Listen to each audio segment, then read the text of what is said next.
শুভ সকাল।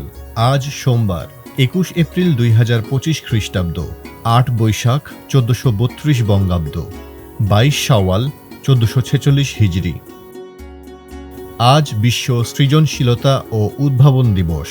প্রতি বছর ২১ এপ্রিল বিশ্বব্যাপী এই দিবসটি পালিত হয়।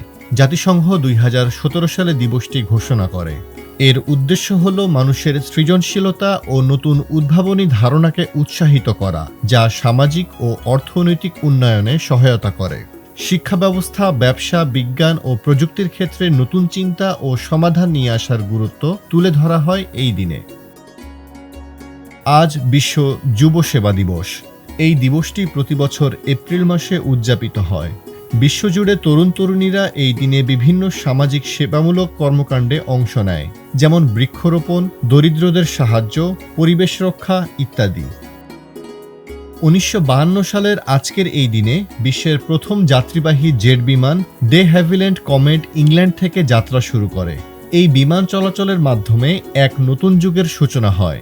জেট ইঞ্জিনযুক্ত এই বিমান আগের তুলনায় দ্রুতগামী ও আরামদায়ক ছিল, যা বাণিজ্যিক বিমান পরিষেবায় বিপ্লব নিয়ে আসে। ১৯৭৫ সালের ২১ এপ্রিল ভারতের পশ্চিমবঙ্গ রাজ্যের মুর্শিদাবাদ জেলায় গঙ্গা নদীর উপর নির্মিত ফারাক্কা ব্যারেজ চালু হয়। এর মূল উদ্দেশ্য ছিল হুগলি নদীতে নাব্যতা বজায় রাখা এবং কলকাতা বন্দরের কার্যকারিতা রক্ষা করা। তবে এই ব্যারেজ চালুর ফলে বাংলাদেশের নদীগুলোর পানি প্রবাহে নেতিবাচক প্রভাব পড়ে, যা পরবর্তীতে দুই দেশের মধ্যে পানি বণ্টন সংক্রান্ত দ্বন্দ্বের সৃষ্টি করে।